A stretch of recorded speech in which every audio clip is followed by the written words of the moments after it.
बिस्मिल्लाहिर्रहमानिर्रहीम। मैं यहया जान, असिस्टेंट प्रोफेसर ऑफ फिज़िक्स। आज मैं फिर एक नया लेक्चर लेकर आया हूँ। इस लेक्चर का नाम है हीट एनर्जी। हीट एनर्जी से पहले मैं एक एग्ज़ाम्पल आपको दे रहा हूँ। मेरे हाथ में यहाँ पर दो कंटेनर होंगे। लाइक हीट का टॉपिक है तो इसलिए मैं उसका एग्ज़ाम्पल दे रहा हूँ।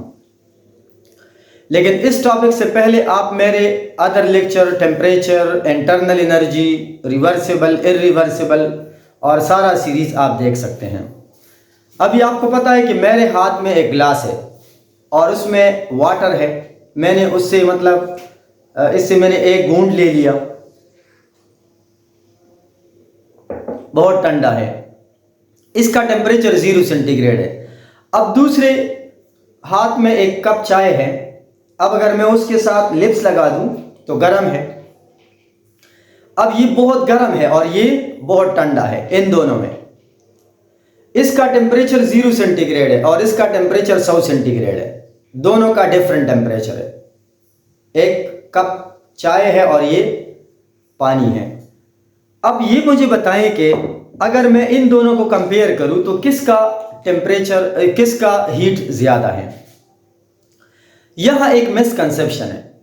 मैं इस एग्जाम्पल को बता रहा हूं कि ग्लास में पानी का जो टेम्परेचर है वो 0 सेंटीग्रेड है और चाय का जो कप है उसका 100 सेंटीग्रेड है।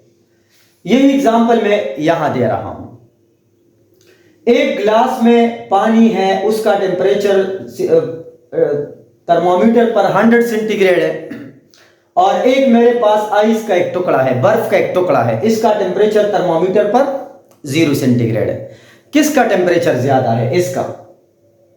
किसका हीट ज्यादा है? अब अक्सर ये मिसकंसेप्शन है। लोग कहते हैं कि ये बहुत गर्म है। हीट का मतलब है हरारत, इसका ज्यादा है, इसका कम है। लेकिन ऐसा कुछ भी नहीं है। आपको पता है कि इसका टेम्परेचर 100 सेंटीग्रेड, इसका 0 सेंटीग्रेड, लेकिन ये बात इसमें हीट और इसके अंदर हीट 0 है। दोनों में हीट नहीं है। बड़ा इंटरेस्टिंग है। बहुत गर्म है, बहुत ठंडा है, लेकिन हीट दोनों में नहीं है। जब मैं उसमें हाथ रखता हूं तो मेरा हाथ तो जल जाता है। अब ये क्यों जलता है? इसका रीजन क्या है? इसका रीजन कुछ और है, इंटरनल एनर्जी। इससे मेरा पहला लेक्चर है, नीचे डिस्क्रिप्शन में दिया है, वो आप पहले देख ले फिर उस टॉपिक पे आए। वो इंटरनल एनर्जी है। अगर मैं उसके अंदर हाथ रखता हूं तो ये इंटरनल एनर्जी है। इसके अंदर हाथ रखता हूं तो ये इंटरनल एनर्जी है। ये हार्ट यानी मतलब वार्म है और ये कूल है, ठंडा है। लेकिन दोनों बॉडी में, इसमें और उसमें हीट क्या है? 0 है। तो फिर हीट है क्या चीज? अब यहां ये बर्फ का जो टुकड़ा है, जो आइस है, यहां जो आइस है और इधर जो वाटर है, ये अगर इन दोनों को मैंने टच किया, यहां पर देखो आइस और हॉट वाटर, ये मैंने ऐसे टच किया। जस्ट लाइक जो मैंने अभी आपको एग्जांपल दिया, ये मेरे पास ये चाय है और ये दोनों, आप उसको टच करें ऐसे। जब मैंने टच किया तो कुछ देर बाद आप देखेंगे कि ये जो आइस है ये पिघलना शुरू होता है, ये मेल्ट होना शुरू हो जाता है। अब देखो इस ग्लास के अंदर जो मॉलिक्यूल है, they are in very fast motion, they are vibrating with a very large amplitude। अब क्या होगा? यह है कि यहां से जो मॉलिक्यूल्स है ये इस दीवार के साथ टकराएगा, इस दीवार के साथ ये मॉलिक्यूल इधर टकराएगा, ये इधर टकराएगा। ये मॉलिक्यूल इसके साथ टकराते हैं, इस वाल के साथ, और इस वाल के जरिए से एनर्जी अंदर से बाहर चली जाती है। मतलब जो मॉलिक्यूल अंदर है दे आर वाइब्रेटिंग, और आइस के अंदर जो मॉलिक्यूल है वो बहुत स्लोली वाइब्रेट कर रहा है। तो अब देखो यहां गर्म बॉडी में से अगर आप देखें तो इससे जो एनर्जी है वो इस बॉडी में फ्लो स्टार्ट करती है। अगर एक सिस्टम से एनर्जी फ्लो स्टार्ट कर लेती है तो जो फ्लोइंग एनर्जी है, जो ट्रांसपोर्टिंग एनर्जी है, जो मूविंग एनर्जी है, जो ट्रांजिट एनर्जी है, इसको हम हीट कहेंगे। So remember that heat is not the internal property of the system, it always exist outside. तो अब देखो जब मैंने दो बॉडीज को आपस में टच किया और उस दौरान जो हीट फ्लो स्टार्ट करता है हाई टेम्परेचर से लो की तरफ, तो जो एनर्जी एक सिस्टम से हाई टेम्परेचर से लो की तरफ फ्लो कर रही है, इस एनर्जी को हम हीट कहते हैं। या अगर इधर आप देखें, मैंने एक कंडक्टर रख लिया, यहां से मैंने एक कंडक्टर रखा, यहां तक टच किया। अब इस कंडक्टर में जो एनर्जी फ्लो कर रही है सिस्टम से, इधर जो फ्लो स्टार्ट किया, अब ये जो एनर्जी जा रही है हाई टेम्परेचर से लो की तरफ, तो इस फ्लोइंग, इस मूविंग एनर्जी को, इस ट्रांसपोर्टिंग एनर्जी को, इस ट्रांसफर ऑफ एनर्जी को हम हीट एनर्जी कहते हैं। इसीलिए जो 100 सेंटीग्रेड है या 0 सेंटीग्रेड है, इन दोनों के अंदर हीट नहीं है। Heat is the property of flowing energy. जो एनर्जी फ्लो कर रही है इसको हम हीट कहते हैं। तो अब देखो, जब हाई टेम्परेचर कंटेनर है और ये लो टेम्परेचर कंटेनर है, दोनों के अंदर हीट नहीं है। हीट फ्लो कर रही है एक सिस्टम से दूसरे में, या तो कोलिजन की वजह से ट्रांसफर होगी दूसरे सिस्टम में, या एक कंडक्टर के जरिए से फ्लो करती है। अब आते हैं अपने टॉपिक की तरफ कि जो कुछ मैंने डिस्कस किया वो यहां पे किस तरह है। यहां पर लिखता है the energy in transition across the boundary of a system known as heat energy. The energy in transition across the boundary of a system known as heat energy. Heat क्या है? हीट वो एनर्जी है जो system और surrounding के दरमियान में transfer होती जा रही है। अब देखो ना, ये बाउंड्री है, ग्लास की बाउंड्री है, ये बाउंड्री है, तो इसमें से जो एनर्जी बाहर जा रही है, इस बाहर जाने वाली एनर्जी को हम हीट एनर्जी कहते हैं। तो यहां लिखता है the energy in transition. Transition का क्या मतलब है? ट्रांसफर, ट्रांजिट इसका मतलब है, ट्रांजिट। अक्सर बुक्स में लिखा होता है the energy in transit. Transit का मतलब है फ्लो। ट्रांजिट का मतलब है जो एनर्जी सिस्टम से बाउंड्री के जरिए बाहर निकल गई, तो जो एनर्जी बाहर जा रही है इसको हीट एनर्जी कहते हैं। The energy in transition across the boundary of a system known as heat energy. लेकिन ये कहना गलत है कि आप कहें कि the energy translational, rotational, vibration. याद रखो, ये गलत स्टेटमेंट है, ये बिल्कुल गलत स्टेटमेंट है अगर हम इस तरह कहें। ये एक तरीका है। देखो, हमारे पास एनर्जी को ट्रांसफर करने के मुख्तलिफ तरीके हैं। जो एनर्जी ट्रांसफर होती है एक बॉडी से दूसरे बॉडी में ड्यू टू टेम्परेचर डिफरेंस, तो इस तरीके को हम हीट एनर्जी कहते हैं। तो यहां देखो, the energy in transition across the boundary of a system known as heat energy. ये हीट एनर्जी है। दूसरी बात, द वे। याद रखो, heat is not the type of energy, ये कहता है द वे ऑफ एनर्जी। ये एनर्जी ट्रांसफर करने का एक तरीका है। द वे एक तरीका in which energy is transfer due to temperature difference. अब देखो, एनर्जी, अगर एक जिस्म बहुत गर्म है और एक ठंडा है, जिस तरह मैं बार बार आपको यही एग्जांपल दे रहा हूं।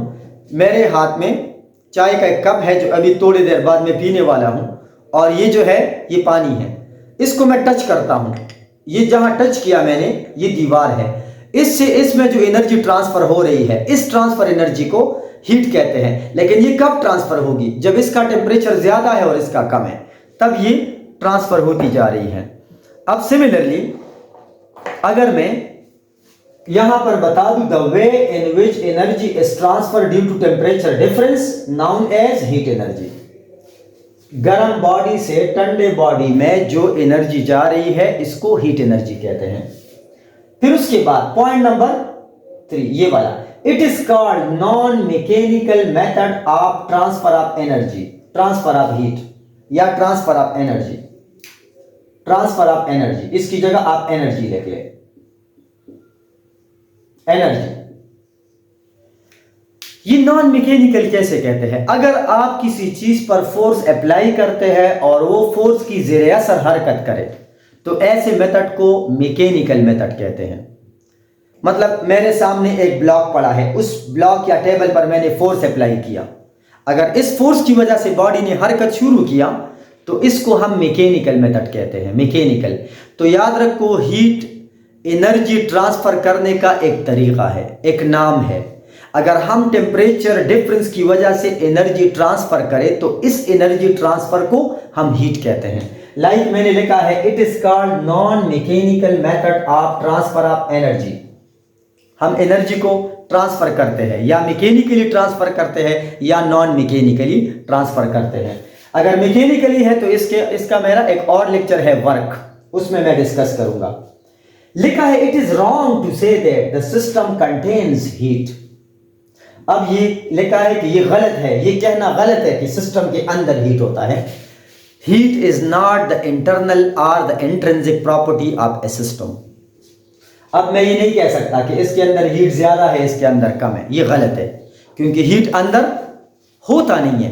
अब देखो ना, दो कंटेनर है, इसका टेम्परेचर ज्यादा है, इसका कम है, दोनों में हीट नहीं है।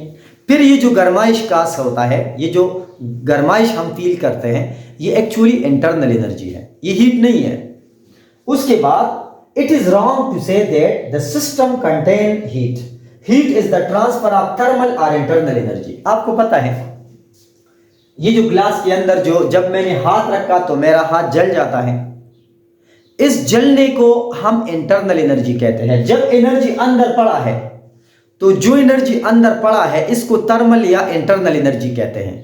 और जब मैंने एक कंडक्टर, एक वायर अटैच किया और इस वायर के जरिए ये इंटरनल एनर्जी निकलना शुरू होता है, फ्लो शुरू करता है, तो यही इंटरनल एनर्जी जब फ्लो शुरू करता है, बाहर निकलना शुरू करता है, तो फिर हम उसको हीट एनर्जी कहते हैं। तो आपको पता है कि हीट जो है ये टाइप ऑफ एनर्जी नहीं है, ये एनर्जी ट्रांसफर करने का एक तरीका है जिसके लिए टेम्परेचर डिफरेंस ये जरूरी होता है। तो हीट जो है, हीट सिस्टम की इंट्रिंसिक प्रॉपर्टी नहीं है। इंट्रिंसिक का मतलब है कि ये अंदर एग्जिस्ट नहीं करता। सो रिमेंबर दैट कि heat is not the intrinsic property such that it is not the state variable. ये स्टेट वेरिएबल नहीं है। स्टेट वेरिएबल का मतलब है कि ये सिस्टम इसके ऊपर डिपेंड नहीं करता। अगर कोई क्वांटिटी सिस्टम के अंदर हर वक्त मौजूद होती है तो वो स्टेट वेरिएबल होता है, और जो नहीं होता वो स्टेट वेरिएबल नहीं होता। So heat energy is not a state variable, ये स्टेट वेरिएबल नहीं है। अब अगर इस वक्त आप देखें तो सिस्टम के अंदर हीट बिल्कुल होता नहीं है, तो ये स्टेट वेरिएबल या स्टेट फंक्शन नहीं है। So it is not the intrinsic property, क्योंकि ये सिस्टम के अंदर मौजूद नहीं होती, इसलिए ये स्टेट वेरिएबल भी नहीं है। स्टेट वेरिएबल मेरा इंट्रोडक्टरी लेक्चर में मौजूद है, नीचे डिस्क्रिप्शन में भी गिवन है। स्टेट वेरिएबल क्या है, सिस्टम, सराउंडिंग, क्लोज सिस्टम, ये सारे क्या है, इस पर अलग अलग लेक्चर मौजूद है। पॉइंट, उसके बाद जो पॉइंट आ रहा है, it is the energy transfer between system and surrounding. ये हीट जो है ना, ये सिस्टम और सराउंडिंग के दरमियान जो एनर्जी अंदर बाहर जा रही है, इस ट्रांजिट एनर्जी को हीट कहते हैं। तो न ये सिस्टम के अंदर होता है न बाहर पर कंप्लीट एग्जिस्ट करता है, बल्कि ड्यूरिंग द मोशन ये एग्जिस्ट करता है। जब दो बॉडी का टेम्परेचर डिफरेंट है तो हाई टेम्परेचर से लो की तरफ एनर्जी जाएगी, और जो एनर्जी हाई से लो की तरफ जा रही है इसको हम हीट एनर्जी कहते हैं। तो it is the energy transfer between system and surrounding. अब उसके बाद यहां एक कंसेप्ट है, ये मेरे पास एक कंटेनर है और इस कंटेनर के अंदर हमारे पास गैस इनक्लोज है, नीचे एक हीट सोर्स है, यहां से हम उसको हीट दे रहे हैं। अगर हम एक सिस्टम को हीट दे रहे हैं तो ये हीट पॉजिटिव कंसिडर होगा। अगर आप बाहर से हीट दे रहे हैं, इंटर कर रहे हैं, तो heat is taken to be positive. तो यहां लिखा है Q पॉजिटिव है, Q is the symbol for heat. Heat is positive, heat entering the system is taken to be positive, and heat is negative, heat is leaving the system. जब system से heat बाहर जाएगा, बाहर निकलता है, अगर हम बाहर निकाल ले एनर्जी इस बेस से, तो फिर उसको हम नेगेटिव हीट कहते हैं। तो यहां देखो Q is equal to negative, heat is leaving the system. अब उसके बाद जो हमारे पास ये पॉइंट आ रहा है, इट डिपेंड्स ऑन, अब हीट क्या है, it depends on initial, final position and path. So it is called path function, not it is called path function. Path function, ये पाथ फंक्शन है। हीट एनर्जी जो है ये इनिशियल और final position के ऊपर डिपेंड नहीं करता, बल्कि ये पाथ के साथ, इनिशियल और फाइनल के साथ साथ पाथ के ऊपर भी डिपेंड करता है। कैसे? आपको पता है मेरे पास दो कंटेनर है, एक कंटेनर के अंदर गैस एनक्लोज है और मैंने उसको हीट किया, ये डायरेक्ट 1 से आया 2 पर, यहां से सीधा ऊपर आया इस पॉइंट से इस पॉइंट तक। और ये दूसरा सिस्टम है, इसको मैंने हीट किया तो ये पॉइंट 1 से पॉइंट 2 पर आया और फिर 2 से पॉइंट 1 से 3 पर आया और अगेन 2 पर आया। ये पहले यहां से यहां आया, ये पहले यहां से यहां आया और फिर नीचे आया। इनिशियल और फाइनल पोजीशन सेम है, लेकिन इसका पाथ छोटा है और इसका पाथ बड़ा है, ये ऊपर चला गया फिर नीचे आया। तो इसका मतलब है कि इस दौरान हमने ज्यादा कम हीट इस्तेमाल किया और इस दौरान हीट हमने ज्यादा इस्तेमाल किया। अगर पाथ कम है तो कम हीट जाएगा, अगर पाथ ज्यादा है तो more heat will be added to the system. जब एक क्वांटिटी ये पाथ के ऊपर डिपेंड करता है तो ऐसी क्वांटिटी को हम पाथ फंक्शन कहते हैं, या इसके अलावा इनिशियल, फाइनल और पाथ सब के ऊपर डिपेंड करता है। तो ये इनिशियल पॉइंट के ऊपर भी डिपेंड करता है, फाइनल के ऊपर भी डिपेंड करता है और साथ साथ में जिस पाथ से गया है उसके ऊपर भी यही डिपेंड करता है। ये हीट और वर्क फंक्शन का जो बेसिक कंसेप्ट था कि ये पाथ फंक्शन है और ये इनिशियल फाइनल के ऊपर भी डिपेंड करता है और साथ में पाथ के ऊपर भी डिपेंड करता है। हीट एनर्जी के यूनिट्स जो है, इसको कौन सी यूनिट में नापा जाता है हीट एनर्जी को? तो इसकी 3 कॉमन यूनिट है, जूल, कैलोरी एंड बीटीयू। ये जूल एसआई यूनिट है, कैलोरी ओल्ड मैट्रिक यूनिट है और बीटीयू एक इंग्लिश यूनिट है। इसका 3 यूनिट में हीट जो है नापा जा सकता है। पहला यूनिट है कैलोरी। कैलोरी का मतलब है the amount of heat required to raise the temperature of 1 gram of water through 1 centigrade when water is at 4 centigrade. ये मेरे पास वाटर है और इसमें पानी का टेम्परेचर 4 सेंटीग्रेड है। इस वक्त इसका 4 सेंटीग्रेड है। थोड़ा सा चाय कप के साथ करीब रखा था तो थोड़ा सा ये गर्म हुआ है, हीट गेन किया है, अब 4 सेंटीग्रेड पर जा चुका है। इस वक्त अगर मैं उसको 4 से इंक्रीज कर लूँ 5 तक, इसके अंदर 1 ग्राम वाटर है, सपोज, ये मैं सपोज कर रहा हूँ, ये 1 ग्राम से ज्यादा है। मैंने उसको थोड़ा गर्म किया, 4 सेंटीग्रेड से इसका टेम्परेचर 5 तक चला गया।